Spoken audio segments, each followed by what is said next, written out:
आज मैं आपसे भागवत जी के अष्टांग हृदयम शास्त्र की एक बहुत महत्वपूर्ण अध्याय की बात करना चाहता हूं, जिसकी तरफ प्रदीप भाई ने इशारा ही कर दिया। मैं खुद ही उसकी आज बात ही करने वाला था, उन्होंने कह दिया तो अच्छा ही हुआ कि हमारे शरीर में वात पित्त कफ की स्थिति अगर सम है तो हम जीवन भर निरोगी रहते हैं। और निरोगी शब्द की जब मैं बात करता हूं तो आप भागवत जी का जो निरोगी शब्द है वो शरीर से भी स्वस्थ और मन से भी स्वस्थ, और मन के बाद एक और स्थिति होती है चित्त की, वहां भी स्वस्थ। तो आप मन और चित्त और शरीर तीनों स्तर पर स्वस्थ हैं, ये उनकी भाषा है, निरोगी है। अगर आपका खाली शरीर स्वस्थ है और मन नहीं है, चित्त स्वस्थ नहीं है, तो निरोगी नहीं माना जाएगा। आपको कुछ न कुछ तकलीफें आप अपने को देने वाले हैं, समाज को देने वाले हैं।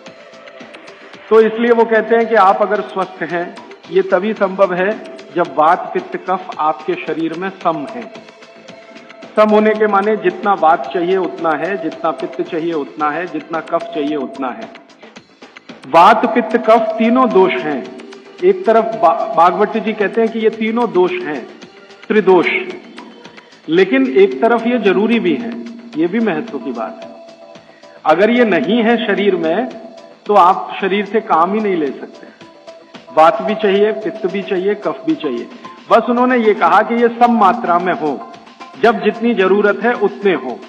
जनवरी का महीना चल रहा है, मान लो अभी आ जाएगा कल से, तो जनवरी के महीने में वात जितना चाहिए, पित्त जितना चाहिए, कफ जितना चाहिए उतना अगर है तो बहुत अच्छा। फरवरी में, मार्च में, महीनों के हिसाब से जो आपका जीवन चक्र चलता है उसमें जैसी जैसी जरूरत हो उतना वात पित्त कफ होता रहे तो आपके लिए सबसे अच्छा। और अगर ये जरूरत के हिसाब से कम ज्यादा होता है, नहीं मिल रहा है, तो बहुत ही खराब, तो आप रोग ही रोग में डूबेंगे। ये है जो महत्व की बात समझने की है। तो भागवत जी ने कहा कि आपके जीवन में ये वात पित्त कफ जब जरूरत हो वैसे ही रहे, उसके लिए उन्होंने एक अध्याय लिखा, पूरा अध्याय लिखा। उसका नाम है दिनचर्या। दूसरा एक अध्याय लिखा, उसका नाम है ऋतुचर्या। एक अध्याय लिखा आहार द्रव्य का ज्ञान, माने जो खा रहे हैं उसके बारे में जानना, आहार द्रव्य का ज्ञान। फिर ऐसे करते करते उन्होंने 40 से ज्यादा अध्याय लिख डाले। कुल अध्याय में 7000 सूत्र में बार बार रिपीट कर रहा हूं ताकि याद हो जाए आपको। तो जो दिनचर्या वाला हिस्सा है वो अभी तक मैं बात नहीं कर पाया आपसे। आज मुझे एक दिन मिला तो मैं बात करता हूं, और व्याख्यान के अंत में जो प्रदीप भाई ने कहा वो इसमें जुड़ जाएगा अपने आप। दिनचर्या के बारे में भागवत जी कहते हैं कि सामान्य रूप से हमारे शरीर की अवस्था के हिसाब से हमें दिनचर्या तय करनी है, शरीर के हिसाब से। सबके लिए ये जर्नल नहीं है, ये ध्यान रखना। हर व्यक्ति के शरीर के हिसाब से ये बदलती है। जैसे मेरे बगल में बाबूजी बैठे हैं तो इनकी दिनचर्या मुझसे अलग होगी, और मुझसे छोटा कोई लड़का या लड़की है, भाई या बहन है, उसकी दिनचर्या मुझसे अलग होगी। तो आपकी सुविधा के अनुसार मैं 3 हिस्से करता हूं। मैंने पहले भी वो 3 हिस्से किए हैं। जवानी शुरू होती है 18-19 वर्ष में, इस देश में ऐसा माना जाता है। भागवत जी के हिसाब से ये बराबर नहीं है, आज माना जाता है। हमारे यहाँ 18 साल पर वोट देने का अधिकार आपको मिलता है, ऐसा माना जाता है कि आप में परिपक्वता है। भागवत जी कहते हैं कि जवानी 13 से 14 साल में शुरू हो जाती है। 13 से 14 साल में शुरू हो जाती है।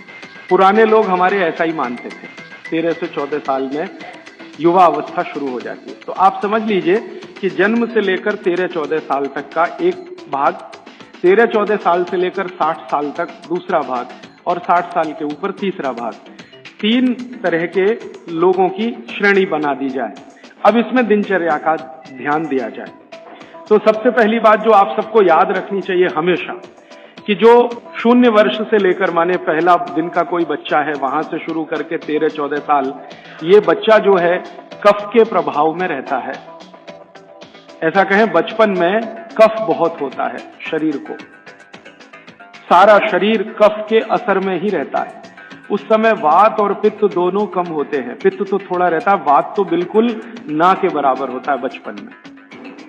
इसलिए बचपन में 13-14 साल की उम्र तक के किसी भी बच्चे को या भाई बहन को मैं देखता हूं और वो मुझे कहता है कि मेरे घुटनों में दर्द है, तो मुझे बहुत हैरानी होती है कि ये कैसे आया। आना ही नहीं चाहिए। भागवत जी कहते हैं कि प्रकृति ने एक व्यवस्था बनाई हुई है, वो व्यवस्था ये है कि बचपन जो आपका गुजरेगा वो कफ के असर में होगा। कफ ज्यादा होगा, जिनको कफ ज्यादा होगा उनको घुटनों का दर्द होना ही नहीं चाहिए, कमर का दर्द होना ही नहीं चाहिए, हड्डियों में दर्द होना ही नहीं चाहिए, उनके बाल गिरने ही नहीं चाहिए, बाल बढ़ने ही चाहिए, उनके शरीर में कभी भी थकान होनी ही नहीं चाहिए, शरीर सोने के लिए ज्यादा प्रवृत्त होना ही चाहिए, क्योंकि कफ के असर में नींद बहुत आती है। तो 14 वर्ष की उम्र तक अगर कोई भी भाई या बहन, बेटा या बेटी 8 घंटे से 10 घंटे भी सो रहा है तो भी उसके लिए अनुकूल ही माना जाता है। तो कफ के असर में नींद बहुत आती है, वात के असर में नींद बिल्कुल कम हो जाती है। तो कफ के असर में अगर वो बच्चा है तो उसके शरीर की एक तरह की दिनचर्या ऋतुचर्या है।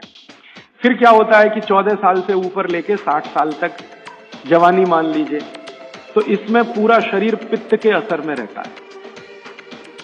14 साल से लेकर 60 साल तक पित्त का असर होगा, तो शरीर को पित्त का असर होगा ही ये इतने दिनों में।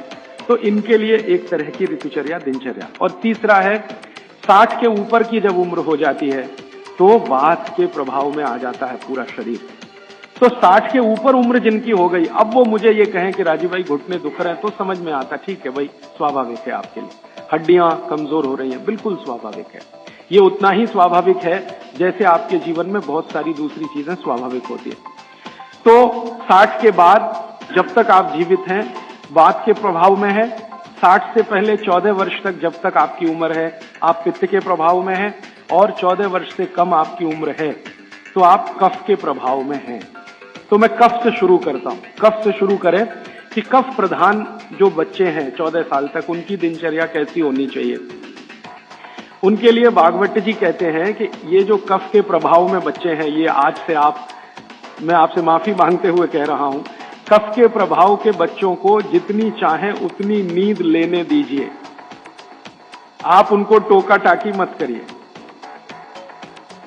अक्सर मैंने देखा है माँ बाप की जो टोका टाकी बच्चों के लिए, अरे इतनी देर सोता है, वो सोएगा ही क्योंकि कफ के असर में है। तो आप जबरदस्ती उसको मार के पीट के उठाएंगे, चल पढ़ने को बैठ, होमवर्क कर, टीचर ने इतना दे दिया। अरे वो होमवर्क करके करेगा क्या? अगर वो अपने कफ के असर में है वैसी उसकी दिनचर्या रखिए। तो भागवत जी कहते हैं कि जो कफ के असर में है उसको 10 घंटे तक की नींद स्वीकृत है, माने 10 घंटे तक वो 24 घंटे में सो सकता है। अब ये नींद वो 2 हिस्से में लेता है तो बहुत अच्छा, एक ही हिस्से में ले तो भी चलेगा, लेकिन ज्यादा बेहतर है कि 2 हिस्से में ले। माने रात को 8 घंटे तक सो जाए, 9 घंटे तक सो जाए, दोपहर को 1 घंटे जरूर सो जाए। लेकिन आप अगर कहेंगे कि कफ के असर में जो बच्चे हैं उनमें भी 3 कैटेगरी बनती है। 14 से 8 एक कैटेगरी, 14 साल से 8 साल, 8 साल से 4 साल एक कैटेगरी, और फिर 4 से 1 साल की कैटेगरी। तो 1 से 4 साल वाली कैटेगरी में भागवत जी कहते हैं कम से कम 16 घंटे की नींद, और 4 से 8 साल की कैटेगरी में वो कहते हैं कि कम से कम 12 से 14 घंटे की नींद। और बाद में वो कहते हैं जो 14 साल 8 से 14, तो वो कहते हैं कम से कम 8 से 9 घंटे की नींद। तो छोटे बच्चे अगर आपके घर में हैं जिनकी उम्र 14 साल से कम है, आप उनको सोने से मत रोकिए, क्योंकि कफ का असर है। और कफ का प्रभाव जब ज्यादा होता है ना, तो होता क्या है वो समझ लीजिए।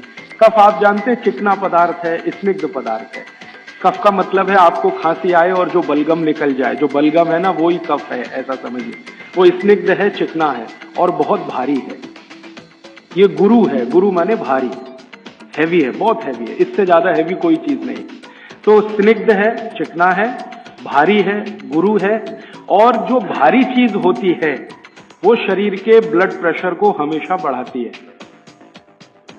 हमेशा बढ़ाती है। हर भारी चीज, हैवी चीज आप कहते हैं ना, कहते हैं कई बार चिकित्सक हल्का खाओ जी, ज्यादा भारी चीज मत खाओ।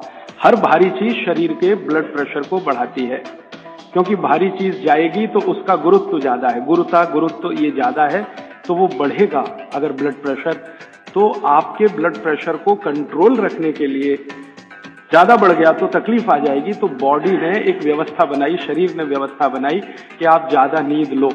ये नींद लेते समय ब्लड प्रेशर हमेशा कम रहता है। जितनी देर आप सोएंगे ब्लड प्रेशर या तो सामान्य होगा या सामान्य से कम होगा।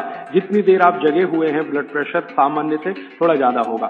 तो बचपन में क्या है, आदमी या बच्चा गुरुत्व में है, कफ में है, स्निग्धता में है, इसलिए उसको नींद लेकर ब्लड प्रेशर को मेंटेन करना है अपनी व्यवस्था बनाने के लिए, इसलिए वो ज्यादा देर सोएगा ही। आप उसके सोने पर पाबंदी मत लगाओ। आप अगर ये महसूस करते हो कि जी 14 घंटे से भी ज्यादा सो रहा है, तो सोचने की बात आएगी। उसमें भी 4 साल तक के बच्चे को तो वो भी नहीं सोचना, वो 18 घंटे भी सोए तो सोने दो उसको। और वैसे भी आप महसूस करते हैं, आप सब माताएं हैं, आपने बच्चे अपने बड़े किए ही हैं, छोटे बच्चे जितने होंगे नींद उतनी ज्यादा लेंगे, क्योंकि कफ का असर उतना ही ज्यादा है और ज्यादा कफ को मेंटेन रखना है ब्लड प्रेशर के लिए, इसलिए नींद लेनी ही पड़ेगी, बिना उसके होने वाला नहीं है। इसलिए बचपन में नींद ज्यादा। तो अब नींद ज्यादा है तो ये कब संभव है?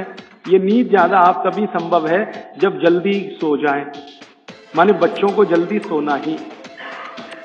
आप बोलेंगे जी कितने बजे तक सोना? भागवत जी तो ये कहते हैं कि सूर्यास्त होने के 2 घंटे के अंदर सो जाना। सूर्यास्त होने के 2 घंटे के अंदर सो जाना। अब सूर्यास्त कब हुआ? चेन्नई में मान लीजिए 6 बजे हुआ, तो हर बच्चे को 8 बजे तक सो ही जाना, कंपलसरी सो जाना। अब ये तब संभव है जब आप बच्चों को थोड़ा टीवी से दूर रखें। भागवत जी के समय में टीवी नहीं था, होता तो उस पर भी कमेंट करते। अब ये आ गया पिछले 50 साल में, आधुनिक विज्ञान ने इसको दे दिया। तो टीवी से बच्चों को दूर रखें ताकि उनके सोने की कमी ना आए। टीवी देखने में आजकल बच्चे 11 बजे तक 12 बजे तक जगते हैं, तो उनके नींद में कमी आती है। नींद में अगर कमी आएगी तो कफ के असर में नींद अगर पूरी नहीं लेंगे तो फिर कफ बिगड़ेगा, और ये बिगड़ा हुआ कफ बच्चों को चिड़चिड़ा बनाएगा, चिड़चिड़ा। बच्चों को अगर नींद पूरी नहीं लेंगे, इसको ध्यान रखिए, तो उनमें चिड़चिड़ापन आएगा, गुस्सा भी आएगा। और चिड़चिड़ापन और गुस्सा उनमें है तो वो आपकी कोई बात नहीं मानेंगे। आप उनको लाख अच्छी बात कहो, वो मानेंगे ही नहीं, क्योंकि शरीर को मस्तिष्क जो है नियंत्रित करता है। मस्तिष्क कफ के प्रभाव में है, कफ बिगड़ा हुआ है, सुधरा हुआ नहीं है, क्योंकि नींद पूरी नहीं ले रहे हैं, तो ये तो संकट आने वाला है। तो अक्सर घरों में ये समस्या मैं सुनता हूं, वो कहते राजीव भाई बच्चे हमारी सुनते नहीं। वो सुनेंगे तब तक नहीं जब तक नींद पूरी नहीं हो रही है। आप उनकी नींद पूरी होने दीजिए, 8 घंटे 9 घंटे की 10 घंटे की नींद पूरी, फिर देखिए वो कितने अच्छे से सुनते हैं। अब मैं आता हूं जो आपने प्रश्न किया, जब आदमी कफ के असर में होता है, कोई भी बच्चा हो तो भी बड़ा हो तो भी, कफ के असर में जब भी होगा, चिड़चिड़ा होगा, गुस्सैल होगा, क्रोधी होगा, लड़ने को हमेशा तैयार होगा, और बहुत कफ अगर उसका बिगड़ा हुआ है तो वो ऐसा ही होगा जैसे कल बेनजीर भुट्टो को गोली मारने वाला। ये कफ के असर में ही होता है, तब होता है। कोई भी कफ प्रकृति का व्यक्ति किसी को भी गोली मार सकता है, अगर उसका कफ इतनी तीव्रता पर है, बिगड़ा हुआ, गोली मार सकता है, बम मार सकता है। किसी के खून को निकलते देख उसके कफ को शांति आती है, मन में उसके संतुलन आता है। तो कफ जो है ना बहुत अच्छी चीज है, लेकिन एक लिमिट के बाद जब ये बाहर जाता है तो दुनिया की सबसे खतरनाक चीज है। और दुनिया में जो अध्ययन हुए हैं, जो अभ्यास हुए हैं, कि जितने भी अपराधी प्रवृत्ति के लोग हैं दुनिया में, वो कफ के असर में ही सारे अपराध करते हैं। लेकिन कफ बिगड़ा हुआ है, और इसी कफ का असर है कि प्रेम भी बहुत पैदा होता है। बहुत प्रेम पैदा होगा इसी कफ के असर में। आप किसी छोटे बच्चे को देखते हैं ना, आपके दिल में अत्यंत प्रेम पैदा हो जाता है, वो कफ का असर है। कफ प्रेम भी पैदा करता है और कफ आदमी को जहरीला भी बना देता है। महत्व की बात है कि कफ जब तक नियंत्रण में है तो प्रेम भाव पैदा करेगा, सद्भाव पैदा करेगा, और जब ये बिगड़ गया, निकल गया बाहर, तो ये खतरनाक से खतरनाक चीजें बता देगा। अब मैं आपको भागवत की बात छोड़कर मेरी बात एक जोड़कर सुनाता हूं तो बहुत अच्छे से समझ में आए। आपने कई बार अखबारों में पढ़ा होगा, न्यूज़पेपर में, मैगजीन्स में पढ़ा होगा कि दुनिया में सबसे खराब बच्चे अमेरिका के हैं। सबसे खराब बच्चे दुनिया में, सबसे खराब। उनकी खराबी का कोई लिमिट नहीं है। आपने अक्सर न्यूज़पेपर पढ़े हैं कि हाई स्कूल के बच्चे जेब में से रिवॉल्वर निकाला और पट पट पट पट टीचर को मारा, अपने पड़ोसी को मारा, इसको मारा, और अंत में खुद को मारा। अमेरिका की मुश्किल से कुल आबादी 27 करोड़ है, इसमें से लगभग 3 करोड़ के आसपास बच्चे हैं, ऐसा वो कहते हैं। इन 3 करोड़ बच्चों में 30 लाख जेल में बंद हैं, जेल में बंद हैं। और जिनकी उम्र 14 साल की, 12 साल की, 11 साल की, 10 साल की, ऐसी उम्र के बच्चे जेल में बंद हैं। होना चाहिए स्कूल में, लेकिन है जेल में। ये जो अमेरिका की स्थिति है, ये कनाडा की भी है, यही स्थिति ब्रिटेन की है, यही फ्रांस की है, यही जर्मनी की है, यही स्वीडन की है, यही स्विट्जरलैंड की है। इन सभी देशों में, जो ठंडे देश माने जाते हैं, बच्चे सबसे ज्यादा बिगड़े हुए हैं। आपको सुनकर हैरानी होगी, अमेरिका, यूरोप के देशों में सबसे ज्यादा जो अपराध हो रहे हैं, उनमें लगभग 65 से 70% अपराध बच्चे कर रहे हैं। वो चाहे बलात्कार के हों, चाहे छेड़खानी के हों, या गोली मारने के हों, या लूटमारी के हों, बच्चे कर रहे हैं। बच्चे जिनको हम 14 साल तक की उम्र का मानते हैं, वो कर रहे हैं। परिणाम क्या है? बिगड़े हुए कफ के प्रभाव में है वो सब बच्चे। बिगड़े हुए कफ के प्रभाव में जो भी रहेगा, हिंसा ही करेगा, अहिंसक हो नहीं सकता। कफ जैसे ही बिगड़ता है तो हर तरह के नेगेटिव विचार और बुरे विचार शरीर में आएंगे। अब वो शरीर की एक स्वाभाविक क्रिया है, इसको रोकना है तो क्या करें? इसको रोकना है तो कफ कम करो, बिगड़ने मत दो। और कफ बिगड़े नहीं तो भागवत जी कहते हैं इसकी सबसे अच्छी अचूक दवा है भरपूर नींद लेना। मुफ्त का इलाज है। बिगड़े हुए कफ को सुधारना है, कंट्रोल में। ये बड़ों के लिए भी मैं कह रहा हूं, क्योंकि आगे आपको भी समझ में आएगा कि आपके शरीर में भी अगर कफ की स्थिति बिगड़ रही है तो भरपूर नींद लेना शुरू करिए। कफ अपने आप आपका कंट्रोल में आ जाएगा, क्योंकि शरीर ही कर लेता है ये सब। बस ध्यान दीजिए। इसका मतलब ये है कि बच्चों को चिड़चिड़ेपन से बचाना, गुस्से से बचाना, निगेटिविटी से बचाना, गलत रास्ते पे ना चले जाएं। अब गलत रास्ता आप सब समझते हैं, जैसे हमारे प्रदीप भाई कह रहे थे कि आजकल बच्चे भाग रहे हैं घर छोड़कर बॉयफ्रेंड के साथ या गर्लफ्रेंड के साथ। ये बिगड़े हुए कफ की अवस्था है। क्योंकि मैं तो ट्रीटमेंट भी करता हूं होम्योपैथी में। ऐसे बहुत सारे लड़के लड़कियां इलाज के लिए मेरे पास आते हैं जो घर छोड़कर भागे हुए हैं। क्यों भाग गए जी? पिताजी अच्छे नहीं लगते, माताजी अच्छी नहीं लगती। जिन माता पिता ने पैदा किया वही अच्छे नहीं लगते। कफ इतना खतरनाक है, आप जरा समझिए इस बात। जो माता पिता ने जीवन के सारे कष्ट झेलकर उनको बड़ा कर दिया 14 साल का। क्योंकि मैं आपको एक विनम्र बात कहना चाहता हूं, मेरा ऑब्जर्वेशन है, दुनिया में बच्चों को बड़ा करना सबसे मुश्किल काम है, सबसे मुश्किल काम मानता हूं। धीरू भाई अंबानी होना सबसे आसान काम है। हाँ, आपके पास कुछ पैसा नहीं है, 10,000 करोड़ बनाना, 20,000 करोड़, 1 लाख करोड़ बनाना सबसे आसान काम है, सबसे आसान काम है। लेकिन एक बच्चे को बड़ा कर देना या 2 बच्चे को बड़ा कर देना दुनिया का सबसे मुश्किल काम है। आप फैक्ट्री चला सकते हैं 1, चला सकते हैं 10, चला सकते हैं 20, बहुत आसान है आपके लिए, क्योंकि उसको मैनेज करने के लिए बहुत मैनेजर आपको मिल जाएंगे, विशेषज्ञ मिल जाएंगे। लेकिन बच्चे को बड़ा करने के लिए मैनेजर किराए पे नहीं मिलता। मिलता है तो वो बच्चों को बड़ा नहीं कर सकता। दुनिया में एक्सपेरिमेंट हुए हैं, परिवार के बाहर बच्चों को बड़ा करने के सबसे ज्यादा एक्सपेरिमेंट यूरोप में हुए हैं। कॉन्वेंट है ना, कॉन्वेंट, ये बच्चों को बड़ा करने के ही केंद्र हैं। ऐसे बच्चों को जो परिवार से बिछड़े हैं, छूटे हुए, लावारिस बच्चे। कॉन्वेंट स्कूल सब फेल हो गए अमेरिका और यूरोप में। वो बच्चों को सिखा नहीं पाए जो सिखाना चाहिए। और ज्यादा कॉन्वेंट के बच्चे ही वहां मर्डर कर रहे हैं, हिंसा कर रहे हैं, जेब काट रहे हैं। तो बच्चे को बड़ा करना मैं मानता हूं दुनिया का सबसे मुश्किल काम है। और आप जो भी अपने बच्चों को बड़ा कर रहे हैं, आप समझ लीजिए दुनिया का सबसे मुश्किल काम आप कर रहे हैं। तो इसमें छोटी सी बात याद रखिए कि ये बच्चे ठीक से बड़े हों, कफ का बिगाड़ इनको कहीं गलत रास्ते पर ना ले जाए। तो इसके लिए बहुत सरल उपाय है कि नींद उनको भरपूर लेने दीजिए। कई बार आप ऐसा मत करिए, बच्चों को कई बार ऐसा लगता है झपकी आ रही है, तो आप जबरदस्ती पढ़ने को मत बिठाइए। कुछ बच्चे ऐसे हैं जो मेज कुर्सी पे बैठते ही ऊँघने लगते हैं, तो उनसे कहिए कि देखो किताब बंद कर दो और जाके सो जाओ। वो 20-25 मिनट सो के आएंगे, पहले से ज्यादा फ्रेश होंगे, क्योंकि सो के उठते ही कफ का असर कम हो जाएगा। और कफ के असर में पढ़ाई नहीं होती, ये और बात एक जान लीजिए। कफ के असर में पढ़ाई नहीं हो सकती। पढ़ाई अच्छी करनी है तो पित्त के असर में ही होती है। पित्त बढ़ना चाहिए, कफ कम होना चाहिए, तभी पढ़ाई अच्छी होगी। तो जब तक कफ बिगड़ा हुआ है, असर उसका भयंकर दुष्प्रभावी है। पढ़ने के लिए मत बोलिए उनको, कहिए सो जाओ। कफ बिगड़ा हुआ हो तो सबसे अच्छा उपाय है कहो सो जाओ। तो 20 मिनट सोएंगे, आधा घंटे, 1 घंटे या 2 घंटे सो जाए। फिर कहो अब उठने दो, अपने आप से उठने दो। अब अपने आप से जब उठे तब उनका कफ पूरी तरह से शांत होगा, फिर जो भी पढ़ेंगे मगज में बैठेगा, दिमाग में बैठेगा। और एक छोटी सी बात, आप सवेरे सवेरे स्कूल जाने के लिए जो मार मार के उठाते हैं अपने बच्चों को, आप बहुत बड़ा अत्याचार कर रहे हो, बहुत बड़ा अत्याचार कर रहे हो।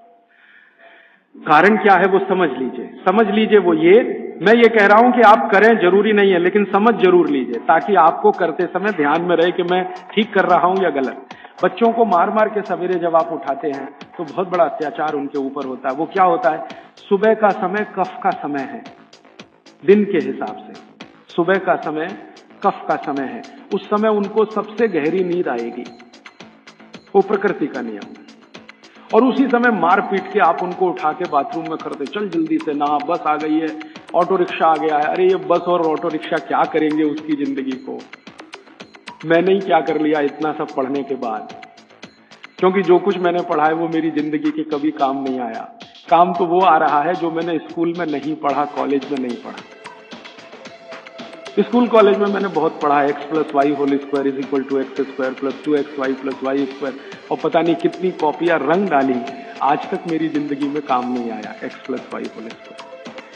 अब मेरे गणित के टीचर को मैं पूछता हूं क्यों पढ़ाया मास्टर जी आपने मुझे, तो कहते क्या करूं यार, काम तो मेरे भी नहीं आया, मुझको किसी ने पढ़ाया तो मैंने तुमको पढ़ाया। ये भेड़िया धसान है। मैं आपको विनम्रता पूर्वक ये कहना चाहता हूं, कितने भी अच्छे स्कूल में आप बच्चों को पढ़ाइए, उनकी जिंदगी का 90 से 95% बेकार ही जाने वाला है। अब उसके लिए आप उनको मार पीट के उठा रहे हैं जो कभी काम नहीं आएगा जिंदगी में, तो आप ये अत्याचार मत करिए। फिर आप कहेंगे जी स्कूल तो सुबह ही चलते हैं, तो स्कूल वालों को मिलकर समझाइए कि बच्चों के स्कूल का समय दोपहर को रखें। अब आप बोलेंगे जी वो कैसे समझेंगे, ऐसे समझेंगे, बच्चे तो आपके पढ़ रहे हैं ना, ये स्कूल के मास्टर जी के पढ़ रहे हैं, बच्चे आपके पढ़ रहे हैं, फीस आप दे रहे हैं, आप मिलकर कहेंगे तो स्कूल वालों को झक मार के सुनना ही पड़ेगा, क्योंकि स्कूल तो आपसे चल रहा है, आप स्कूल से नहीं चल रहे, स्कूल आपसे चल रहा है। आप लाखों रुपए उनको डोनेशन दे रहे हैं, करोड़ों रुपए फीस दे रहे हैं, तो उनको कहिए छोटे बच्चों के स्कूल कभी भी सवेरे नहीं होने चाहिए। 7 बजे से स्कूल चल रहा है, ये तो होना ही नहीं चाहिए। उनका स्कूल 11 बजे से 12 बजे से होना चाहिए। आप प्रयास करिए, सफलता मिले तो बहुत अच्छा, नहीं मिले तो अपना अलग स्कूल ही खड़ा कर दीजिए। हाँ, क्या मुश्किल है आप जैसे लोगों के लिए, आप सब यहां बैठे हुए लोग हैं, कोई करोड़पति से कम नहीं है, क्या मुश्किल है, एक स्कूल ऐसा शुरू कर दो जो बच्चों को सुबह नहीं पढ़ाएगा जी। हम आयुर्वेद के हिसाब से चलेंगे, हम भागवत के हिसाब से चलेंगे, हमारा बच्चों का स्कूल दोपहर को ही शुरू होगा। तो आप कोशिश करिए, कोशिश करने से दुनिया में सब कुछ होता है। जब से मैंने ये बातें मेरे मित्रों से शेयर की, हमारे कार्यकर्ता बहुत हैं देश भर में, करीब 18,000, उनसे जब शेयर की तो उन्होंने कई जगह प्रयास किए, कुछ में सफलता भी मिली, स्कूल वाले मान गए, समझ गए, भागवत के सूत्र उनको समझाए तो वो मान गए। हाँ, बच्चों को, क्योंकि स्कूल में पढ़ाने वाली भी टीचर है या टीचर है, उसके भी अपने बच्चे हैं, वो भी देख रही है, महसूस कर रही है कि सुबह तो सोने का ही उनका मन करता है, तो सुबह तो सोने के लिए ही है उनके लिए, क्योंकि सुबह कफ का असर होता है और बच्चे तो कफ के ही प्रभाव में हैं, तो डबल असर होगा, इसलिए सुबह उनको नींद अच्छी आएगी। सुबह नींद अच्छी आएगी तो उनको झकझोर के जगाइए मत। अब सुबह की नींद उनकी ठीक से आए, इसके लिए वो रात को जल्दी सोएं, तो 8 बजे तक सोने के लिए नियम डाल दीजिए। 8 बजे के बाद आपके घर का टीवी बंद हो जाए तो वो भी नहीं देखेंगे, आप देखेंगे तो वो भी देखेंगे। बच्चे तो जो आप करते हैं वैसे ही सीख लेते हैं। तो आप 8 बजे के बाद टीवी को बंद करने का नियम डाल दीजिए। बच्चों में आदत पड़ गई नींद आने की 8 बजे, तो वो सोएंगे, भरपूर नींद लेंगे, सुबह 6 बजे तक उठेंगे, बहुत अच्छे से उठेंगे। फिर आप चाहें तो उनसे कोई भी काम करवा सकते हैं, उनके मन में न चिड़चिड़ापन होगा, न गुस्सा होगा, न कोई नेगेटिव थॉट होगा, क्योंकि नींद जीवन में उतनी ही बड़ी चीज है जितना भोजन। तो भरपूर नींद लीजिए या लेने दीजिए, क्योंकि वो कफ के असर में है। तो बच्चों की दिनचर्या में आप ये ध्यान रखिए कि 8 से 10 घंटे सोना कंपलसरी, एक बात। दूसरा, बच्चे कफ के प्रभाव में हैं, ये मैं बार बार कहूंगा आपसे ताकि याद रहे। बच्चे कफ के प्रभाव में हैं और कफ का प्रभाव क्षेत्र जो है ना वो जान लीजिए, हृदय से ऊपर और मस्तिष्क का अंतिम बिंदु, ये कफ का क्षेत्र है। हृदय से ऊपर, यहां से ऊपर पूरा ये कफ का क्षेत्र है। हृदय से नीचे नाभि तक ये पित्त का क्षेत्र है और नाभि से नीचे पूरा ये वात का क्षेत्र है। तो बच्चे कफ के असर में हैं, तो ध्यान रखिए कि उनको जितने रोग होंगे वो यहाँ से ऊपर वाले ही होंगे बचपन के। नाक बहेगी, सर्दी होगी, जुकाम होगा, खांसी आएगी, ये सब इसी एरिया के रोग हैं। तो भागवत जी कहते हैं कि बच्चों को कफ के असर से बाहर लाते रहें, बिगड़े नहीं उनका कफ। तो इसके लिए बच्चों की मालिश, उन्होंने एक शब्द, बहुत सुंदर शब्द दिया, अभ्यंग मालिश। मालिश बहुत जरूरी है, बच्चों की मालिश बहुत ही जरूरी है। तेल मालिश, बच्चों की तेल मालिश बहुत जरूरी है। वैसे तो सब माताएं करती ही हैं, अनजाने में वो एक बड़ा काम कर रही हैं। कफ को कम करने की जो दूसरी चीज बताई है भागवत ने, एक तो मैंने बताया नींद, जो कफ की विकृति को कंट्रोल में लाती है। दूसरी चीज जो कफ को कंट्रोल करती है, नियंत्रित करती है, वो है मालिश, घिसाई, रगड़ाई। ये कफ को कंट्रोल करती है। नींद के बाद हो गई मालिश। तो बच्चों की मालिश अत्यंत जरूरी है। तो सुबह जब वो सोकर उठते हैं, शौच आदि से निवृत्त होकर आते हैं, तो उनकी मालिश होनी ही चाहिए। अब भागवत जी ने कहा है कि जो कफ के असर में है वो व्यायाम ना करे, वो प्राणायाम ना करे, योग आसन भी ना करे। ध्यान रखिए इस बात को। भागवत जी कहते हैं कि कफ के असर वाले व्यक्ति को ना तो व्यायाम, ना तो आसन, ना तो प्राणायाम, उसके लिए है मालिश, रगड़ाई चाहिए उसको शरीर के। ठीक है? तो मेरी आपको विनती है कि बच्चों को व्यायाम करने के लिए प्रोत्साहित मत करिए।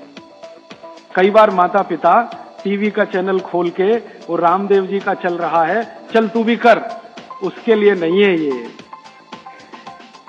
व्यायाम, योग, प्राणायाम उनके लिए सबसे उपयोगी है जो पित्त के प्रभाव में है। वात के प्रभाव वालों को बहुत मामूली, पित्त वालों को सबसे ज्यादा, कफ वालों को बिल्कुल नहीं। योग, प्राणायाम, आसन कफ वालों को बिल्कुल नहीं, वात वालों को थोड़ा, पित्त वालों को सबसे ज्यादा। ये है सूत्र भागवत जी। तो बच्चों को मत प्रेरित करिए कि तुम आसन करो, कि तुम प्राणायाम करो, कि तुम ऐसी एक्सरसाइज करो। उनके लिए तो कफ के असर में है, तो ये एक्सरसाइज जितनी कम हो उतना अच्छा। मालिश करिए उनकी, भरपूर मालिश करिए। अब तीसरी बात, तीसरा सूत्र, बच्चों की मालिश कहां करें जी? पूरे शरीर में करें, पूरे शरीर में करिए। लेकिन भागवत जी कहते हैं कि कफ का असर कहां है? मैंने आपको थोड़ी देर पहले कहा, छाती से लेके ऊपर तक। तो ये जो इतना हिस्सा है, इसकी मालिश ज्यादा करिए ताकि कफ थोड़ा शांत रहे। तो सीधे से बात अब मैं समझाता हूं। बच्चों के सिर की मालिश सबसे ज्यादा करिए। सिर, ये ऊपर का हिस्सा, धीरे धीरे धीरे धीरे तेल लगा के सिर की मालिश सबसे ज्यादा करिए। तो मालिश किससे करेंगे? तेल से।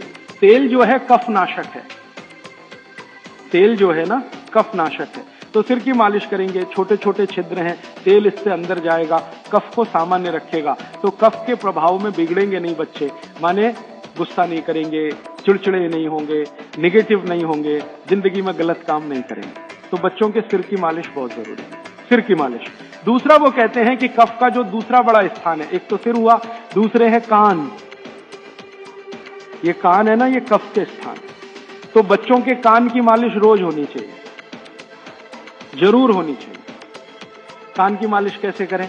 बस तेल लगाइए, हाथ में ऐसे ऐसे घुमाइए, फिर उल्टा घुमा दीजिए, फिर ऐसे घुमा दीजिए, और थोड़ा तेल कान में डाल के रखिए उनको, क्योंकि कफ का स्थान है कान। तेल डालते ही कफ शांत होगा।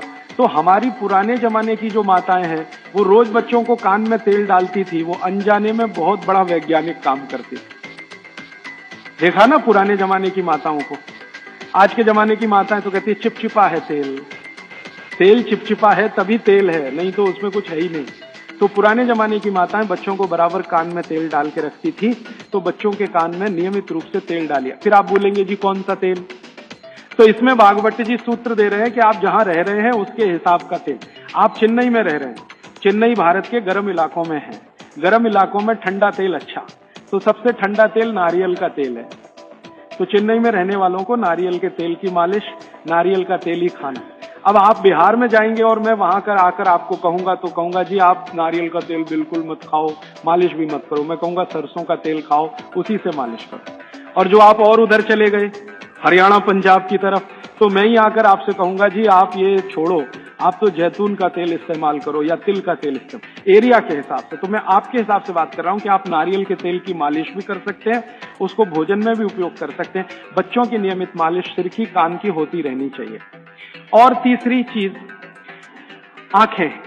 आंखें जो है ना कफ का ही केंद्र है।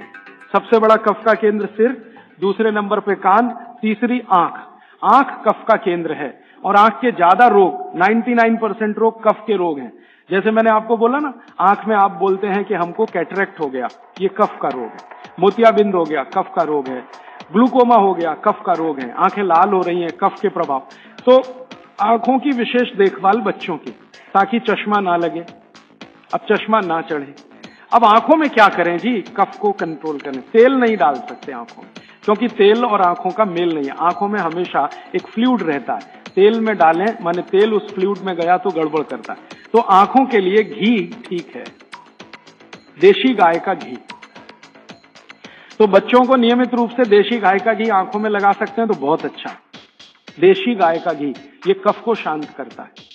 लेकिन आप देशी गाय के घी को उपलब्ध नहीं कर पाते किसी कारण से, तो फिर भागवत जी कह रहे हैं कि कफ को शमन करने वाली एक और चीज है, वो है काजल। काजल माने कार्बन। कार्बन कफ को शांत करने में सबसे बड़ी भूमिका निभाता है। तो बच्चों को नियमित रूप से आंखों में काजल होना ही चाहिए। भागवत जी ने बहुत सुंदर शब्द इस्तेमाल किया है, सौवीर अंजन, उसको कहें काजल, सौवीर अंजन, बहुत सुंदर शब्द है। और भागवत जी इतने दयालु और कृपालु हैं कि उसकी पूरी विधि भी लिख के गए कि बच्चों के लिए जो सौवीर अंजन बनाना है वो कैसे बनेगा। उसमें इस्तेमाल होता है गाय का दूध और दारू हल्दी। दारू हल्दी देखा, दारू हल्दी, एक हल्दी और एक दारू हल्दी। तो दारू हल्दी, गाय का दूध, गाय का घी, ऐसी 5-7 वस्तुओं से बनता है। पूरी विधि किताब में है, मैं ज्यादा समय खराब नहीं करना चाहता। तो बच्चों को नियमित रूप से आंख में काजल, क्योंकि कफ को शांत करे, कान में तेल, सिर पर तेल की मालिश, ठीक है। ये 3 चीजें उनके लिए बहुत आवश्यक है। फिर आगे चलें तो खान पान उनका, कफ के प्रभाव में जो भी बच्चे हैं उनके खान पान में भागवत जी कहते हैं दूध सबसे आवश्यक। दूध, बिना दूध के बच्चों का जीवन नहीं, दूध तो उनके लिए सबसे आवश्यक। दूसरी कोई चीज उनके लिए आवश्यक है, वो है मक्खन। मक्खन, लोनी कहते हैं, मक्खन कहते हैं, लोनी। और फिर तीसरी चीज है घी, उसके बाद तेल, और उसके बाद जो भी आप साधारण चीजें खा रहे हैं। गुड़ बच्चों को बहुत ही आवश्यक है, क्योंकि कफ को संतुलित रखने में जो जो चीजें मदद कर रही हैं, घी है, देशी गाय का दूध है, दही है, मट्ठा है, मक्खन है, गुड़ है, ये सब कफ को संतुलित रखने वाली चीजें। तो ये बच्चों के भोजन में नियमित। अब गुड़ जो है ना कई फॉर्म में खा सकते हैं बच्चे, सीधे गुड़ खा सकते हैं, गुड़ की पट्टी खा सकते हैं, चिक्की जिसको आप कहते हैं, तिल में हो तो बहुत अच्छा, मूंगफली में है तो भी चलेगा, नहीं तो चने में खा सकते हैं। तो बच्चों के डेली डाइट में ये चीजें रहनी चाहिए, गुड़ रहना चाहिए, तिल रहना चाहिए, मूंगफली रहनी चाहिए। ये सब चीजें जिनको आप महसूस करते हैं ना भारी हैं, ये कफ को संतुलित रखने में मदद करते हैं। तो भारी चीजें बच्चों को नियमित रूप से दीजिए। एक ही चीज का निषेध है, एक ही चीज का निषेध बताया भागवत जी ने, पतला आटा। अब पतला आटा उन्होंने कहा है, पतला आटा माने बारीक आटा। इसको मैं थोड़ा आज के हिसाब से कहूं, क्योंकि आज वो चीज है भागवत के जमाने में नहीं थी। मैदा, मैदा ही निषिद्ध है बच्चों को, बस मैदे की चीज नहीं। अब मैदे की चीज नहीं क्यों? क्योंकि ये कफ को बिगाड़ने वाली चीज है मैदा। बाकी चीजें कफ को संतुलित रखती हैं, मैदे की चीजें कफ को बिगाड़ेंगी। तो बच्चों को मैदे की मठरी मत दें। अब आप बोलेंगे जी मठरी मांगे तो आटे की बना के दें, मैदे की ना दें।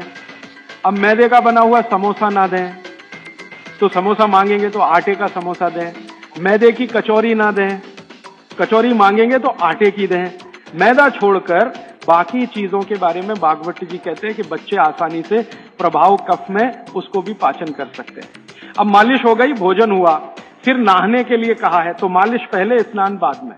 हमेशा स्नान के बाद मालिश करने को मना किया है, स्नान बाद में, मालिश पहले। तो अच्छे से मालिश करिए। आप बोलेंगे जी कितनी देर मालिश करें? तो इसके लिए बहुत सुंदर बात उन्होंने कही है। बच्चों की मालिश करते समय जब उनकी बगल में पसीना आ जाए तो मालिश रोक दें। घड़ी के हिसाब से नहीं बताया उन्होंने कि 10 घंटे करें कि 20 घंटे, 40 मिनट, या समय उन्होंने बताया नहीं, क्योंकि हर बच्चे के लिए वो अलग होगा। तो उन्होंने इतनी सुंदर ऑब्जर्वेशन दिया कि जब आप मालिश कर रहे हैं, बच्चे की बगल में पसीना आ गया तो मालिश बंद करें, बगल में पसीना आते। और वो ये कहते हैं कि कुछ बच्चे ऐसे हो सकते हैं जिनको बगल का पसीना जल्दी ना आए, तो हो सकता है उनके माथे पे पसीना आ जाए, तो मालिश रोक दें। ठीक है, तो मालिश के बाद स्नान के लिए भागवत जी कहते हैं कि जो भी चीजें कफ को कम करती हैं वही चीजें स्नान में उपयोग करें। अब मैं आपको बताना चाहता हूं आधुनिक बात, भागवत जी ने तो नहीं कहा, उन्होंने ये कहा कि कफ को कम करें वही चीजें स्नान में उपयोग करें। तो कफ को कम करने वाली सबसे बेहतरीन चीज आपके घर में है चने का आटा। दूसरी बेहतरीन चीज है ये जो हमारे देश में संभव है, पता नहीं आपको मिलेगा कि नहीं, चंदन की लकड़ी का पाउडर। भागवत जी ने कहा है कि ये बहुत कफ को कंट्रोल रखता है। तो चंदन की लकड़ी का पाउडर माने चंदन पाउडर, चने का आटा और मोटा आटा, कोई भी, गेहूं का हो, चने का हो, दाल का हो, मोटा आटा। फिर कहते हैं मसूर की दाल का आटा, फिर वो कहते हैं मूंग की दाल का आटा। ये सब कफ को कम करने वाली चीजें। तो कहते हैं बच्चों का स्नान इन्हीं से कराएं ताकि कफ कम रहे। मतलब सी बात है, साबुन ना लगाएं, क्योंकि ये जो साबुन है ना, ये केमिकल है। केमिकल माने सोडियम हाइड्रोक्साइड, सोडियम हाइड्रोक्साइड माने कास्टिक सोडा। ये कास्टिक सोडा तो कफ को भड़काने वाली चीज है, इसलिए बच्चों को साबुन गलती से भी ना लगाएं। उनको चने के आटे से नहलाएं, मुल्तानी मिट्टी से नहलाएं, चंदन पाउडर से नहलाएं, क्योंकि कफ को कम करने वाली ये सब चीजें हैं। इन चीजों से ही स्नान कराएं। उपटन बना के रखें घर में, उपटन से स्नान कराएं बच्चों को, साबुन गलती से भी नहीं। और साबुन जो गलती से आप लगा रहे हैं और आंख में गया तो सर्वनाश कर सकता है आंख, क्योंकि आंख कफ के प्रभाव में है और साबुन बहुत तीखा होता है, वो पित्त और वात के प्रभाव की चीजें हैं।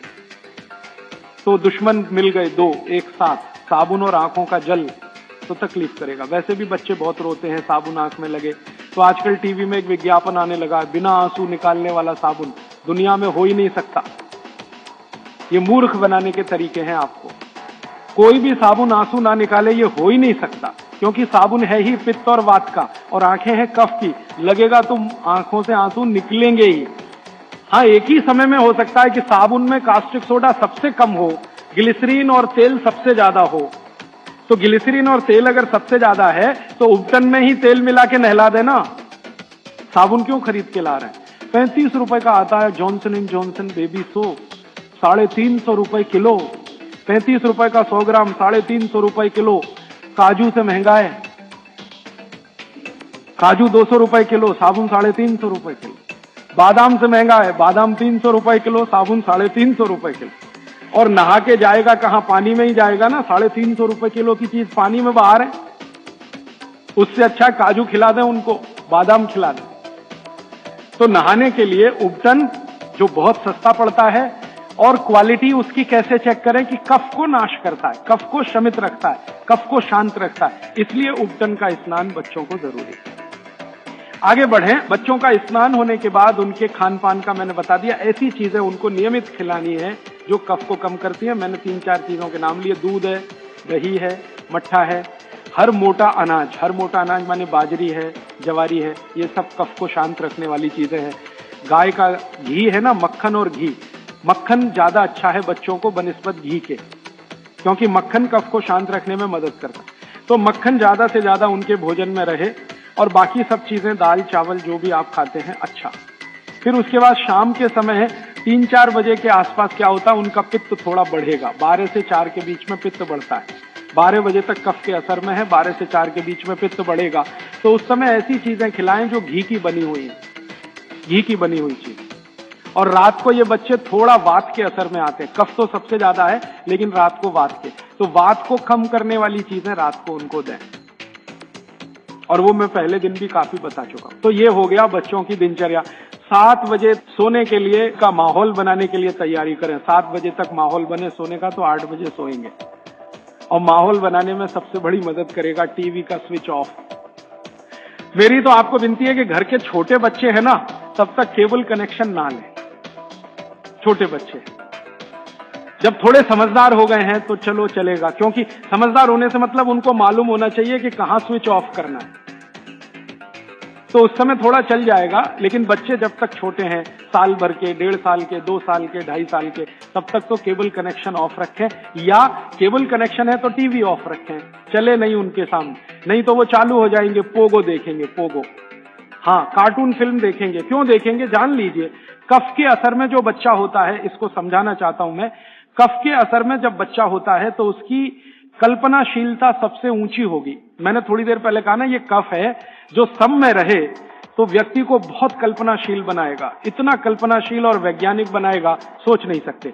बिगड़ेगा तो सबसे बड़ा अपराधी भी बनाएगा उसको। तो बच्चों की कल्पनाशीलता बहुत होती है क्योंकि वो कफ के असर में है, इसलिए हर ऐसी चीज जो उन्हें सोचने में मदद करती है उनको अच्छी लगती है। आपने एक कहानी सुनाई, बच्चे कहानी सुनते हैं ना बड़े मजे से, क्यों सुनते हैं? वो उनकी कल्पनाशीलता में मदद करती है कहानी। आपने कहा एक राजा था, अब इतना कहते ही उनका चालू हो गया दिमाग। आप आगे का वाक्य बोलेंगे उसके पहले वो कल्पना कर लेंगे राजा कैसा है, सिंहासन पर बैठा है कि जमीन पे बैठा है, बगल में रानी है कि नहीं है, सामने वजीर है कि नहीं है, मंत्री है कि, ये तो आपके बोलने से पहले उनके दिमाग में घूम गई पूरी फिल्म। एक राजा था, फिर कहेंगे आगे बताओ, तो आप कहेंगे एक रानी थी, अब रानी के बारे में सब बातें उनके दिमाग में आ गई। फिर आप कहेंगे क्या हुआ, तो दोनों मर गए, खत्म कहानी। अब आप कहेंगे तो उनको बिल्कुल अच्छा नहीं लगेगा। हम लोग बच्चों को टालने के लिए कहते हैं एक राजा था, एक रानी थी, दोनों मर गए, खत्म कहानी।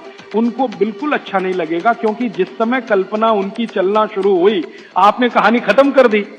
अब आप टालना चाहते हैं उनको और वो कल्पना करना चाहते हैं उस समय, तो आप कहानी को जितना लंबा खींचें उतना अच्छा। मेरा कहना यह है, आपको कहानी को लंबा खींचते जाएं, भले एकता कपूर के सीरियल की तरह से खींचें उसको। इतनी इलास्टिसिटी है एकता कपूर के सीरियल में कि सालों साल हो गए, खत्म ही नहीं होते। सास भी मर गई, बहू भी मर गई, एक जनरेशन चली गई, दूसरी आ गई, सीरियल खत्म। ये बच्चों को चाहिए, आप उनकी कल्पनाशीलता को बढ़ाने में मदद करें। माने कहानी जो वो सुन रहे हैं उसको छोटी ना करें, सुनते सुनते सो जाएं तो बहुत अच्छा है। और मेरी आपको विनती है कि चुन चुनकर कहानियां सुनाएं उनको। अब आज के जमाने में कैसे बच्चे आपको चाहिए, जैसे चाहिए वैसी कहानी सुनाइए। भगवान महावीर जैसे बच्चे चाहिए तो सुनाइए उनकी कहानी, रोज सुनाइए, सुनेंगे, बड़े प्रेम से सुनेंगे, लेकिन कल्पनाशीलता के साथ। आप अगर उनको चाहते हैं कि राणा प्रताप जैसे हों तो सुनाइए उनकी कहानी, लक्ष्मीबाई जैसे हों तो सुनाइए उनकी कहानी, क्योंकि बच्चों की कल्पनाशीलता आपसे ज्यादा बड़ी है, ये जान लीजिए। ये अलग बात है कि उनके पास शब्दों का भंडार कम है, शब्दकोश कम है, लेकिन सोचने में वो आपसे आगे हैं। तो शब्द आप दे दीजिए, कल्पनाशीलता उनके पास है, बैठकर वो अपना चित्र बना ही लेंगे। और जिन बच्चों को जितनी लंबी कहानियां आप सुनाएंगे वो उतने ही क्रिएटिव होने वाले, उतने ही क्रिएटिव। अच्छा वैज्ञानिक बनाना है बच्चों को तो कल्पनाशीलता ऊंची चाहिए, तो अच्छे वैज्ञानिक बनाना है अगर किसी भी बच्चे को तो कल्पनाशीलता ऊंची, तो कहानी उतनी लंबी। अच्छा मैथमेटिशियन बनाना है, कल्पना शक्ति अच्छी चाहिए, तो कहानी लंबी। माने लंबी कहानियां सुनाने की आप अपनी आदत डालें तो बच्चों में आएगी। वो कहानी सुनने में इतने मगन होते हैं, फिर उनको टीवी की जरूरत नहीं है, ना पोगो की जरूरत है, ना कार्टून नेटवर्क की, कुछ जरूरत नहीं। आप अगर सुना रहे हैं उनको कहानी जिसमें उनकी कल्पनाशीलता रम रही है तो वो बहुत जरूरी है। और फिर मेरी एक छोटी सी आखिरी बात, क्योंकि दूसरी बात के लिए समय कम पड़ रहा है, कि जब बच्चे आपसे कोई सवाल करें तो जान लीजिए वो अपनी कल्पनाशीलता को बढ़ाना चाहते हैं, तब सवाल कर रहे हैं, तो उनके सवाल का जवाब ईमानदारी से दें।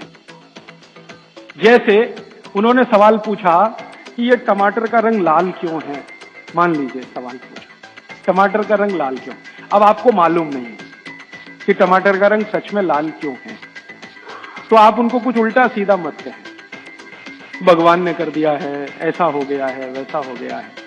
आप उनको ईमानदारी से कहें, देख भाई, बेटा या बेटी, मुझे अभी मालूम नहीं है कि टमाटर का रंग लाल क्यों होता है, मैं कल पता करके बता दूंगा या परसों पता करके बता दूंगा। बच्चे जब सवाल पूछ रहे हैं तो उनकी कल्पनाशीलता की पूर्ति के लिए पूछ रहे हैं, आप उनको कभी भी गलत जवाब तो दीजिए ही मत। वो कह रहे हैं जी ये चंद्रमा क्यों चमक रहा है सफेद सफेद, और तारे क्यों चमक रहे हैं, और सूरज लाल क्यों दिख रहा है या पीला क्यों दिख रहा है, या ये पत्ते हरे क्यों हैं, ये पीले हो जाते हैं तो ये हरे से पीले कैसे हो गए, ऐसे सवाल वो पूछेंगे।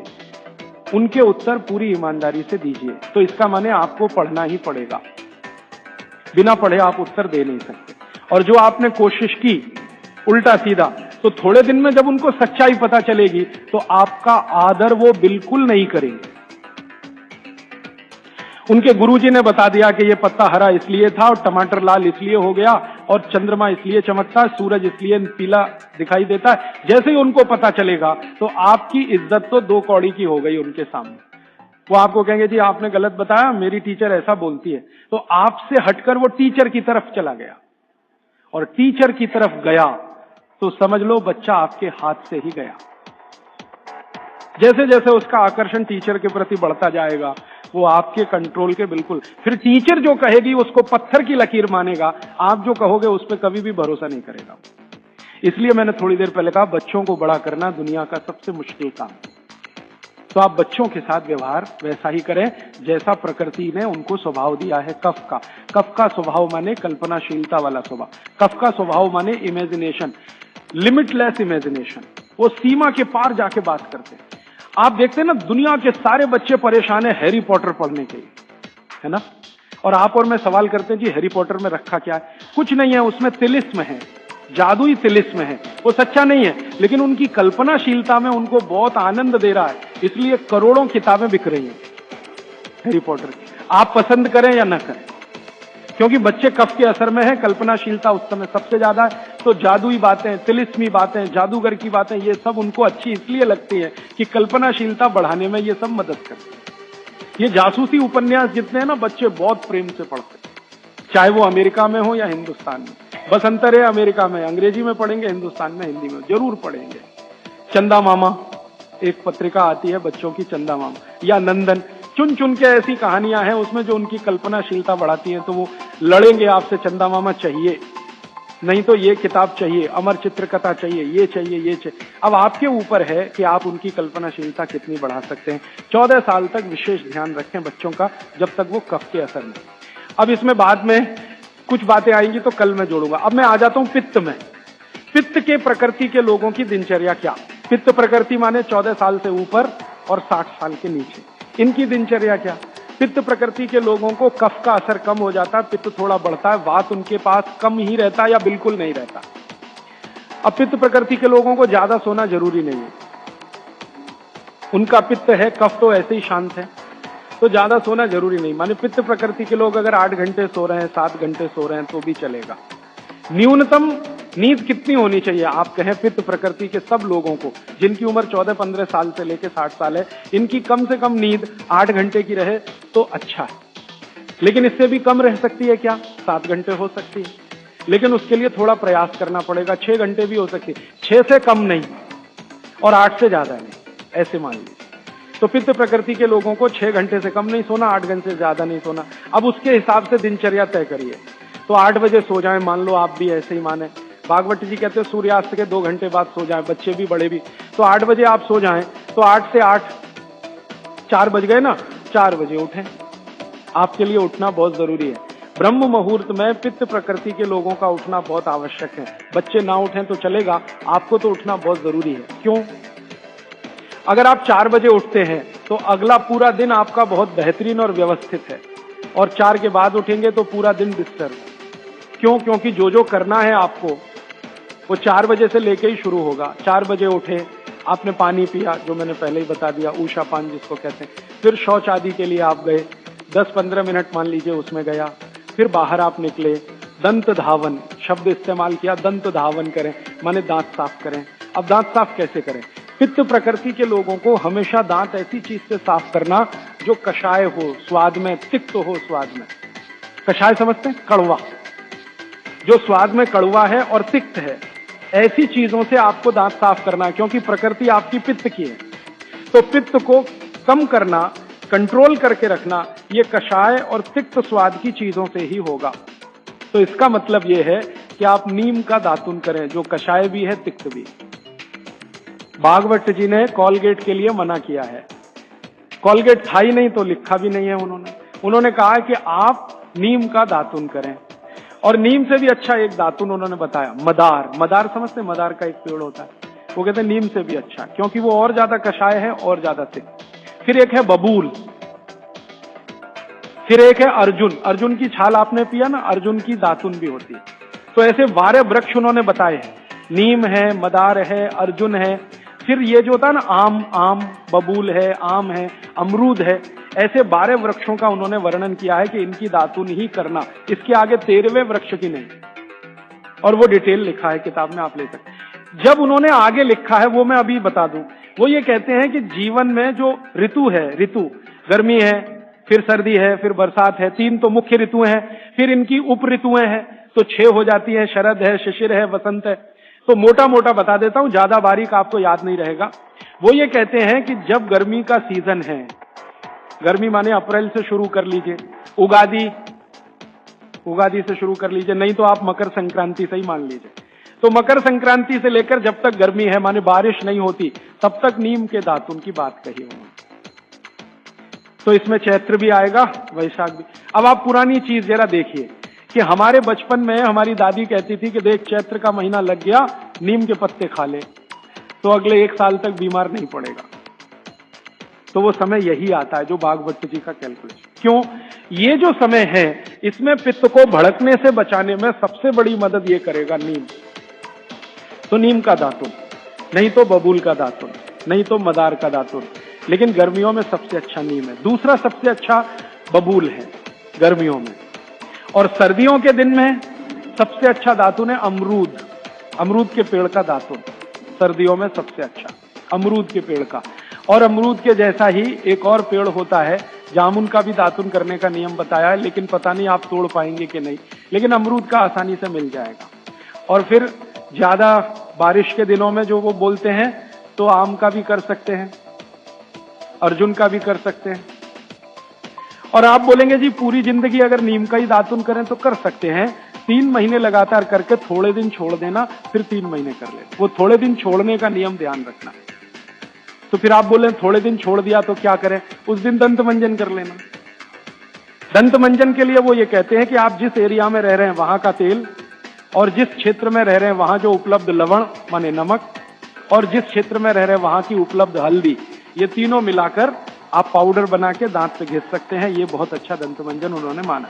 दूसरा दंत मंजन उन्होंने बताया है गाय के गोबर को सुखाकर जलाएं, उसकी जो राखी है उसमें थोड़ा कपूर मिला दें, थोड़ा सेंधा नमक मिला दें, बहुत अच्छा दंत मंजन। तीसरा वो कहते हैं कि जो त्रिफला चूर्ण, मैंने बार बार आपको बोला त्रिफला चूर्ण है, तो इसको बारीक पीसें। दंत मंजन के लिए बारीक पीसना और खाने के लिए मोटा पीसना। तो बारीक त्रिफला चूर्ण, थोड़ा सेंधा नमक, बस मिला के दांत पे घिसें, तो ये दंत मंजन। ऐसे 8-10 तरह के दंत मंजन है, 12 किस्म की दातुन है। तो आप ये जरूर करें, माने टूथपेस्ट बंद करें। अब क्यों करें टूथपेस्ट बंद? भागवत जी और आधुनिक विज्ञान को जरा जोड़ता हूं। आप पित्त के असर में हैं, जान लीजिए। सुबह सोकर उठेंगे तो मुंह में पित्त ही भरा हुआ है, लार जिसको आप कहते हैं।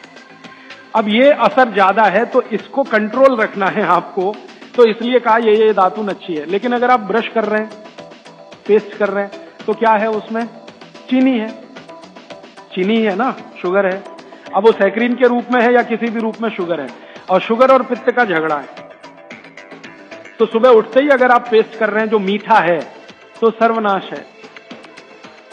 मीठा ब्रश माने मीठा पेस्ट पित्त में मिलाए हैं तो पित्त को तो बिल्कुल खराब करेगा ही, और मुंह को भी खराब करेगा। क्योंकि सुबह का मुंह आपका मीठे के असर में आया, मीठे के असर में, तो 101% चांसेस हैं कि आपके दांत खराब होना जल्दी शुरू हो। और मेरा ऑब्जर्वेशन है कि जो ज्यादा पेस्ट कर रहे हैं उन्हीं के दांतों में कीड़े सबसे ज्यादा लग रहे हैं। कीड़े लगना माने दांत खराब होना। आप बंद करिए, ये अच्छा नहीं, विज्ञान के हिसाब से बहुत खराब, और धर्म के हिसाब से तो और भी खराब है। मैं कई बार यहां बोल के गया हूं, सभी कॉलगेट, क्लोजअप, पेप्सोडेंट जैसे टूथपेस्ट मरे हुए जानवरों की हड्डियों से बन रहे हैं। जैसे कॉलगेट बन रहा है मरे हुए सुअर की हड्डियों से। ये प्रयोगशाला में प्रयोग करके हम प्रमाणित करने के बाद बोल रहे हैं आपसे, क्योंकि मैं जानता हूं सामने वाली कंपनी मेरे खिलाफ केस कर सकती है। फिर भी मैं बोल रहा हूं कि कॉलगेट बन रहा है मरे हुए सुअर की हड्डियों से, पेप्सोडेंट बन रहा है मरी हुई गाय की हड्डियों से, क्लोजअप और फॉरहंस बन रहे हैं बकरी और बकरे की हड्डियों से। और अगर आप शाकाहारी हैं, चुस्त जैन हैं और सवेरे सवेरे हड्डियों को घिस रहे हैं, तो कहां धर्म पालन हो रहा है? और आप तो जैन है तो इतना जान लीजिए कि प्रत्यक्ष हिंसा का जितना पाप है ना, परोक्ष हिंसा का पाप भी उतना ही। तो किसी कंपनी ने आपके लिए बनाया टूथपेस्ट, माने उसने मारा जानवरों को उसमें से निकालने के लिए हड्डियां, आपके लिए बनाया, तो पाप आपके ऊपर उतना ही है जितना उस मारने वाले के ऊपर है। तो कसाई का पाप अपने सिर पे क्यों लेना? तो क्यों ये कॉलगेट क्लोजअप बंद कर दीजिए, दातुन पे आइए, नहीं तो दंत मंजन। आप कहेंगे चेन्नई में दातुन नहीं मिलता, नहीं मिलता तो दंत मंजन बताया उन्होंने, वो आप बना लीजिए, तरीका मैंने बता दिया। सभी ऋतुओं में एक दंत मंजन वो कहते हैं कॉमन है, त्रिफला चूर्ण का दंत मंजन किसी भी ऋतु में किया जा सकता है, तो आप उसका ध्यान रखिए। अब आपने दांत वात साफ कर लिए, अब आपकी आगे की जो दिनचर्या है वो कैसी होगी? आपको जो है ना, पित्त प्रकृति के लोगों को मालिश भी करना है, व्यायाम भी करना है। बच्चों के लिए तो सिर्फ मालिश है, आपके लिए मालिश भी है, व्यायाम भी है। तो अब आप में कई बार कंफ्यूजन ऐसा होगा कि व्यायाम पहले करें कि मालिश पहले करें। तो भागवत जी ने क्लियर कहा है कि वात के जो रोगी हैं उनको मालिश पहले, व्यायाम बाद में। और पित्त के जो रोगी हैं, रोगी से मतलब आप पित्त के असर में हैं, तो व्यायाम पहले, मालिश बाद में। तो आपको व्यायाम पहले करना है, मालिश उसके बाद करनी है। अब आप पूछेंगे कितना व्यायाम करें? तो आपके लिए भी नियम वही है कि जैसे ही आपके बगल में पसीना आया, व्यायाम रोक दें। जैसे ही बगल में पसीना आया, व्यायाम रोक दें, उसके आगे व्यायाम ना करें। पसीना आया, व्यायाम रोक दें। वो 10 मिनट में आए तो, 20 मिनट में आए तो, 25 मिनट में आए तो, 40 मिनट में आए तो, 1 घंटे में आए तो, आपके शरीर के हिसाब से ध्यान रखिए। इससे ज्यादा व्यायाम करने की कोशिश ना करें। अब वो कहते हैं सबसे अच्छा व्यायाम क्या?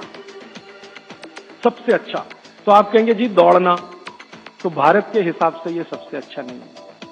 भारत के हिसाब से, भारत के हिसाब से ये दौड़ना बिल्कुल अच्छा नहीं है, क्योंकि दौड़ते समय वात बहुत प्रबल होता है और भारत वात प्रकृति का देश है।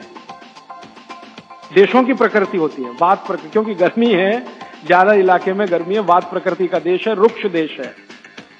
चेन्नई जैसे 2, 4, 10 बड़े शहरों को छोड़ दो जो समुद्र के किनारे हैं, बाकी देश रुक्ष है। रुक्ष माने सूखी हवा चलती है, तो रुक्ष है तो वात ही होगा। तो वात प्रकृति का देश है, इसलिए दौड़ना तो यहां बिल्कुल निषिद्ध है। दौड़ना तो नहीं, रनिंग तो बिल्कुल नहीं, वो ट्रेडमिल पे दौड़े वो भी नहीं, एक्सरसाइजर लाके उस पे भी दौड़े बिल्कुल नहीं। वो कहते हैं कि ऐसे व्यायाम जो स्लो हैं, जिनमें वायु ना बढ़े, तो सबसे अच्छा उन्होंने बताया सूर्य नमस्कार आपके लिए। अब आप चाहे आसन के रूप में माने या उसको व्यायाम के रूप में माने, तो सूर्य नमस्कार आपके लिए सबसे अच्छा है। तो आप सीख लें सूर्य नमस्कार, किसी ने सीखा है वो दूसरे को सिखा दे, नहीं तो इस पर अलग से एक आप सेशन कर सकते हैं सूर्य नमस्कार। दूसरे कुछ व्यायाम है आपको, तो वो व्यायाम में छोटे छोटे स्तर पर दंड बैठक, छोटे छोटे स्तर, ज्यादा लंबी नहीं, छोटी दंड बैठक है। और छोटे छोटे स्तर के कोई भी व्यायाम जिसमें बहुत तेजी से पसीना ना निकले, सीधी सी बात, घर में हो तो बहुत अच्छा। अब वैसे माताओं को तो भागवत जी कहते हैं कि व्यायाम की अतिरिक्त जरूरत ही नहीं है। अगर वो रसोई घर के भोजन में लगी हैं तो बहुत सारे व्यायाम आपके वहीं हो रहे हैं, जैसे चक्की चला रहे हैं तो बहुत अच्छा है, सिलबट्टे पे चटनी बना रहे हैं तो बहुत अच्छा है। आप कहेंगे हम करते नहीं है, मैं प्रेरणा दे रहा हूं, करने लगे आप। मिक्सी का उपयोग कम करें, सिलबट्टे का ज्यादा करें, चक्की का उपयोग ज्यादा करें, मिक्सी का उपयोग कम करें। बाजार में जो इलेक्ट्रिक चक्की है उसका उपयोग कम करें। वो मैं पहले भी बोल चुका था, अभी भी बोल रहा हूं कि आप चक्की को चला के आटा पीसेंगे, उसकी क्वालिटी बहुत बेहतरीन होने वाली है, क्योंकि इसमें घर्षण कम है। और घर्षण कम है ना, तो अनाज धीरे धीरे पिसेगा, और अनाज धीरे पिसेगा तो टेम्परेचर नहीं बढ़ेगा। और वात वाले देश में टेम्परेचर बढ़ना नहीं किसी भी चीज का। और आप इलेक्ट्रिक चक्की में पिसवाएंगे ना, बहुत तेज घर्षण है, तो अनाज में नाश हो जाएगा, पौष्टिकता कम होने ही वाली है। तो हाथ की चक्की का खा के देख लीजिए एक रोटी, और ये बिजली वाली चक्की का खा के देख लीजिए एक रोटी, एक ही मिनट में अंतर पता चलेगा। तो अगर आप करें तो अच्छा है। फिर आप कहेंगे जी चक्की मिलती नहीं। मैंने चेन्नई में देखा 2 लोगों को जो चक्की बना के देंगे, आप अगर उनको ऑर्डर दें तो। पत्थर वाले लोग यहाँ हैं, मैं 6 दिन से यहाँ घूम रहा हूँ, सड़क पे दिखाई दिए। तो सिलबट्टा तो है उनके पास, चक्की नहीं है। क्यों नहीं है? वो कहते हैं कोई लेता नहीं तो क्या बनाए, आप लेंगे तो बनाएंगे। 2-4 बना हुआ है तो वो भी। और आपको कहीं ना मिले तो जरूर मुझे करें फोन, तो हम कुछ ट्रक भर भरा के राजस्थान से, गुजरात से भिजवाएंगे आपके पास। ट्रक भर के ही भेजेंगे तभी सस्ती पड़ेगी, 1-2 आएगी तो मुश्किल हो जाएगी। और आप अगर राजस्थान जाते हैं या गुजरात जाते हैं तो एक आध चक्की तो साथ में भी ला सकते हैं ना। AC 3 टायर में आप 60 किलो तक वजन ला सकते हैं, AC 2 में 100 किलो तक ला सकते हैं, और स्लीपर क्लास में 40 किलो तो ला ही सकते हैं कंफर्म टिकट पे। तो चक्की तो 20 किलो से ज्यादा होती ही नहीं है। तो आप भी जाए कभी राजस्थान गुजरात तो 2 चक्की एक आदमी ला सकता है। तो आप लाएंगे चक्कियां तो क्या होने वाला है, वो जो बनाने वाले कारीगर बैठे हैं पत्थर वाले, उनका कुछ रोजगार तो बढ़े, कुछ रोजी रोटी चले, जो अभी धीरे धीरे बंद हो रही है। और उनकी रोजी रोटी अगर आपने चलाई तो मैंने आपको सबसे पहले दिन एक बात बताई थी कि आप जिंदगी के अपने सब दुख दूर करिए, दैहिक दैविक भौतिक, और दूसरों के दुख दूर करने में मदद करिए तो मोक्ष मिलेगा।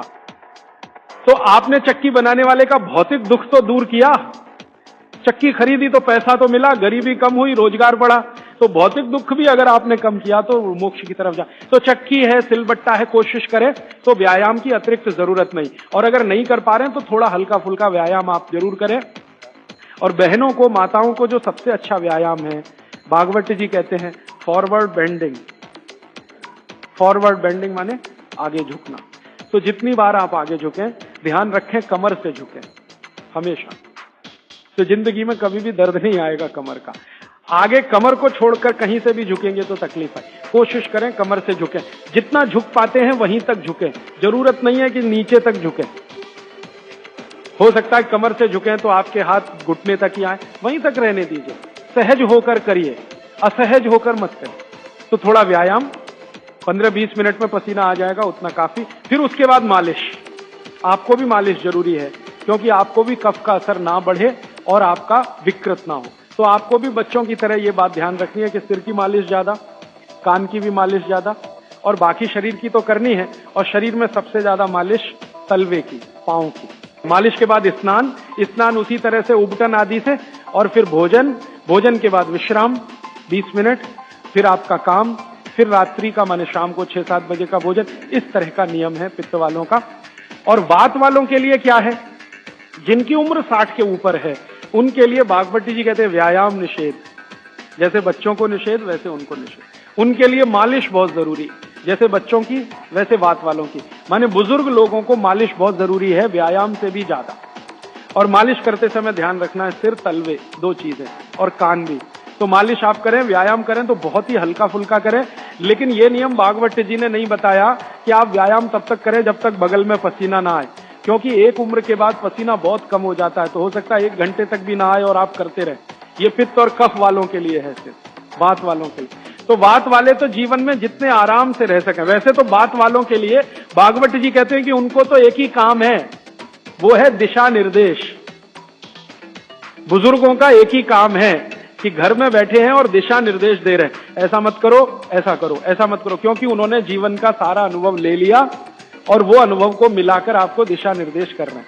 बाकी अपना पूजा पाठ, भक्ति वगैरह ज्यादा, क्योंकि इसमें मूवमेंट, भागवत जी बोलते हैं कि वात के लोगों को मूवमेंट सबसे कम होने चाहिए। तो ज्यादा भाग दौड़ नहीं, ज्यादा इधर उधर नहीं, आराम से सहजता से जितना होता है अपने शरीर को बचाते हुए उतना। तो मैंने कोशिश की कि आपको 1-1.25 घंटे में तीनों प्रकृति के लोगों की दिनचर्या बता सकूं। अब 30 तारीख को मैं थोड़ा कंक्लूड करूंगा तो कुछ बातें इसमें आ जाएंगी। अभी मेरा आपको विनम्र निवेदन है कि आप चाहें तो प्रश्न पूछें, लेकिन निवेदन दूसरा है कि जब तक प्रश्न का सत्र चले 10-15 मिनट कोई ना उठे, क्योंकि हो सकता है कि किसी ने जो प्रश्न पूछा वो आपके लिए भी बहुत काम का हो। मेरे पास एक स्लिप आ गई है लिख के, जरा इसको मैं बता दूं। मनुष्य के मूत्र का महत्व क्या, ये प्रश्न है। कल मैंने गोमूत्र का महत्व बताया था ना, तो मनुष्य के मूत्र का महत्व क्या। मनुष्य का मूत्र भी औषधि के रूप में काम आता है, और भागवत चिकित्सा में उसके लिए 2 सूत्र हैं। उन सूत्रों के अनुसार आप मनुष्य मूत्र पी सकते हैं, माने अपना स्वयं का मूत्र पी सकते हैं, लेकिन उसकी एक कंडीशन है। कंडीशन ये है कि आप संपूर्ण शाकाहारी होने चाहिए। संपूर्ण शाकाहारी माने मांस ना खाएं, मदिरा ना पिए, और आप ये जो है अंडे वंडा ना खाएं, तो आप अपना स्वयं का मूत्र भी उपयोग में ले सकते हैं। आपका जो मूत्र है और गाय का मूत्र, फिर आपके मन में प्रश्न आएगा दोनों में क्या। तो भागवत जी ने बहुत स्पष्ट कहा, हमेशा गाय का मूत्र मनुष्य मूत्र से अच्छा। अगर गाय का मूत्र आसानी से उपलब्ध है तो वो पिए, नहीं उपलब्ध है तो आप स्वयं का मूत्र भी पी सकते हैं। अब स्वयं के मूत्र में वो कहते हैं कि सवेरे सवेरे जब सोकर उठें और पहला मूत्र हो वही उपयोगी है, बाकी दिन भर का नहीं। उठें और पहला मूत्र, और पहले मूत्र को भी कलेक्ट करने की विधि उन्होंने बताई है। वो विधि क्या है कि आप मूत्र ने करना शुरू करें तो पहला थोड़ा छोड़ें, शुरू का 2, 4, 5 मिलीलीटर 10 मिलीलीटर तक छोड़ें, और अंत का बिल्कुल छोड़ें, बीच वाला यही आप पी सकते हैं। तो आप बोलेंगे किस किस बीमारी में काम आएगा? कम से कम आपका स्वयं मूत्र 100 से 103 बीमारियों में काम आएगा। वात की बीमारियां और कफ की बीमारियों में बहुत काम आएगा, पित्त की बीमारियों में भी काम आता, थोड़ा कम आएगा। और उसके साथ आयुर्वेद की कुछ औषधियों का अगर कॉम्बिनेशन करें तो वो बहुत ही अच्छा है। अभी इतना ही कहता हूं, अगर विस्तार से सुनना हो तो फिर कोई एक्स्ट्रा सेशन हम करें तो अच्छा हो।